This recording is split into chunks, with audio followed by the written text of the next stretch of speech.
আজ আমি আপনাদের মা শারদার কিছু বাণী শোনাবো। তুমি যখন খুব কঠিন পরিস্থিতির মধ্যে দিয়ে যাচ্ছ, তখন থেমো না, চলতে থাকো, ভালো সময় তোমারও আসবে। যদি শান্তি চাও তো পরের দোষ দেখো না, দোষ দেখবে নিজের।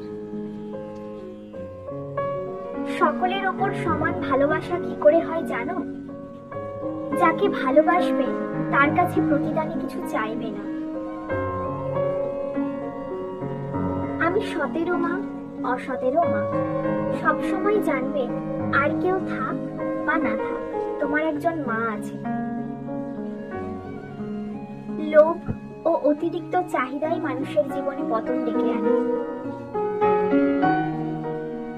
আমি তোমাদের ইহকালের মা, তোমাদের পরকালের মা। আমি তোমাদের জন্ম জন্মান্তরের মা। আমি থাকতে তোমাদের ভয় কি?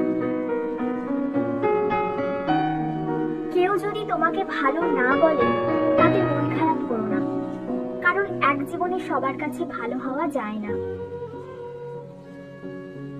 কষ্ট ছাড়া কখনো উন্নতি সম্ভব নয়। ঈশ্বরের ইচ্ছা ছাড়া কিছুই হওয়া সম্ভব নয়। যখন জীবনে সুসময় আসে তখন সৎ চিন্তাও আসে। সব সয়ে যেতে হবে, কারণ কর্মানুসারে সৎ যোগাযোগ হয়, আবার কর্মের দ্বারা কর্মের খণ্ডন হয়। ধ্যান, জপ ও ঈশ্বর চিন্তায় পাপ কাটে। ভিডিওটি সম্পর্কে আপনার মতামত অবশ্যই আমাদের কমেন্টের মাধ্যমে জানান। আর ভিডিওটি ভালো লেগে থাকলে লাইক, শেয়ার ও সাবস্ক্রাইব করতে ভুলবেন না।